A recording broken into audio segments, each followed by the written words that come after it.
Welcome back all to the 5th episode of the 2nd season of the Read Write Mike podcast. I'm so glad you're here. In this episode, we're going to talk about the actual words that were chosen and are used in the character trait vocabulary curriculum for Word Love. And the 3 parts that I want to cover today in this episode is 1, where do the words come from? Who chose them? Why were they chosen, right?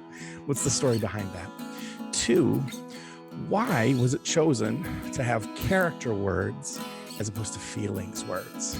And 3, I want to talk about why it's called character vocabulary and not character trait vocabulary. So let's get started. So where do the words for Word Love's character vocabulary come from? Well, the story basically is this. I was reading and researching. I always want to make sure I'm staying up to date with my reading and on vocabulary. So I'm always making sure that one of the books that I have and several across the year that I read are on that topic. And I want to make sure I'm not missing anything that's cool or up to date. And so I was reading, I think I was rereading actually. I also like to do some rereading because you can't remember everything. I was rereading Michael Graves' book, The Vocabulary Book, which is an excellent synthesis of all of the current vocabulary research. I really like it. And he was talking about, he was referring to, if you're going to teach individual words, one list that you could draw from is a character trait vocabulary list made by an educator called Patrick Maniak. And so I did some digging, and because you can find his list, you could Google Patrick Maniak and character trait vocabulary list, he calls it. And he's got also just a brief short article as well that fits along with it. And I'll show you what that article looks like. So if you wanted to look it up, you could also see it if you're viewing this on our video. So his article is called Character Trait Vocabulary, a School-Wide Approach. And so he decided to make a list of vocabulary words. Here they are, from kindergarten all the way through to high school. And I thought, this is an amazing list. If you take a look at it, it's got great words on it. There's around 20 words per grade about in the secondary grades. There's more. Some of the lists don't have 20 words because the list isn't perfect, because if you read the list carefully, some of the lists have like repeated words in them, or they don't have the full 20, but it's an excellent list. So I decided, I chose the words for Word Love's reading units to study vocabulary. And I've talked about my process about how I went through that in season 1. But I said, you know what? Somebody's already done this work. It is an extraordinary amount of effort and thought that goes into choosing vocabulary words. It's not just like a careless thing. And I know there's always questions around who's choosing the words, and people are welcome to have those conversations. I'm more of a doer, somebody who tries to get things done, tries to act instead of, you could have a committee decide on words, but like you could also just make a decision and then reflect on your decision, see if it was a good choice. So I chose to go with his list because it was sort of already pre-made, and it's cited in several places across vocabulary research. So it's a well-regarded list.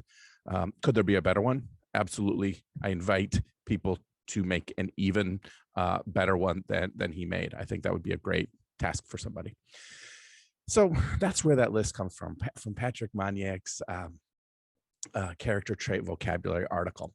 And so I draw from those lists, and I usually use about 15 words instead of all 20, unless some of you, if you subscribe, I'll give you the bonus list. I'll give you an extra 5 as some gratitude for following us. And I guess the second thing I want to talk about is why choose character trait vocabulary and not like feelings words. I think a lot of people are really into feelings words and having kids describe their feelings. And, I made the decision to go with character trait vocabulary because I think character traits and character vocabulary can be great ways to describe characters that you'll see in books that aren't just feelings, that are things that people do that you can describe, right? It'll enrich your voice. I think it'll be a little bit more expansive when it comes to vocabulary. And why do I say that? And part of the reason I say that is because when it comes to feelings, there's essentially 6 major feelings, right? And here they are. So when it comes to getting kids to think about their feelings or the feelings of the characters, there's just 6. right? And there might be synonyms that might be interesting to discover and shades of meaning to discover. And I invite you to explore that, right? But the 6 are right here. You could be happy, right? Or you could be sad, or you could be scared, or you could be disgusted, or you could be mad, or you could be surprised. And there are many synonyms that can go with these 6 feelings word: happiness, sadness, fear, disgust, anger, and surprise. And you're welcome to do that. And one of the things that I hope for in character vocabulary in any of my vocabulary curriculum that I write is that it not only gives you fish, but it teaches you how to fish. So if you are interested in making a feeling vocabulary curriculum, that the character vocabulary curriculum by Word Love can show you how to do that. Pick the feelings words that you want to work with and look at the different activities and games that are in Word Love, and you can just swap it out. You can swap out the texts. You can swap out the words. The process remains the same. You teach a word, you put it in the context of a story, you give kid-friendly definitions, you ask kids to say the word and act it out, and you give a few examples, and then you go through the rest of the games. That's it. You can insert your own text. You can insert your own words. So if feelings vocabulary is something that you're interested in, character vocabulary is going to show you and teach you how. And I'd love if somebody tried that and shared it with our community. That would be so cool to see. Okay, so we've talked about where did the words come from. We've talked about why character words and not feelings words. And then the last thing I want to talk about today is, why do we call it character vocabulary and not character trait vocabulary? That's an important distinction, because this is, some people will have some questions. They'll look at first they'll look at the stories, and maybe a character will do something once. And in the upper grades in 3rd through 5th, you would never say, oh, that's a trait. If somebody does something once, that's not necessarily a trait. They have to do it over and over again. So that's one reason. 2, a second reason is kids don't usually do character trait work in K-2. That's usually skill work that's done in 3 to 5, right? And so we're not asking kids to do any skill work around how to find character traits as you're reading. And the third reason is we're not teaching skills in character vocabulary. We're not teaching kids how to read a text and how to find the traits of a character. That's done in reading workshop. That's skills are done. Skills and strategies we do in reading workshop. This is content. This is simply about, what does the word mean, right? So if you see an example of this word, then that helps you figure out what it might mean. So the text in character vocabulary and any of the Word Love vocabulary curriculum are just vehicles to introduce the word, the meaning of the word. And that hopefully as kids get older and they're doing character trait work, they will have an expansive vocabulary to talk about characters. Now, one of the things that's lovely is a lot of the feedback from the K-2 pilot teachers said that they didn't even have to tell kids to transfer the character words that they were using in their books. They would open, I think this was kindergarten, my kindergartner first, the word was cautious that they learned, and kids were going into their books and they're like saying, this character's being cautious. And, and the teachers were just swooning and amazed at this. This was amazing that they weren't even asked to can you see where this word might be found in the books? They just did it.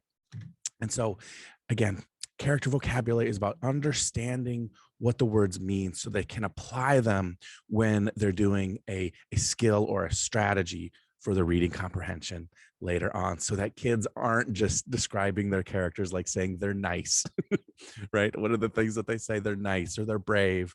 They have a lot of times when you ask kids, what type of person is this character? You can describe them. They'll have a very small list. And additionally, a lot of times we'll give kids a character trait worksheet saying, here are all the character traits.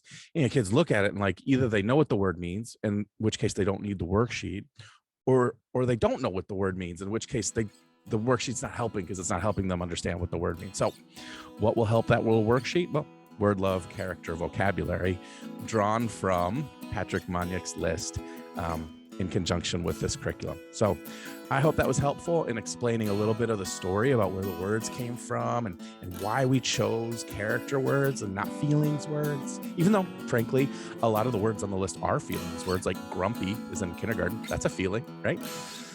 And then finally, we talked a little bit about why we call it character vocabulary and not character trait vocabulary. I hope this is helpful, and I'll see you next time. Take care, colleagues. Bye-bye.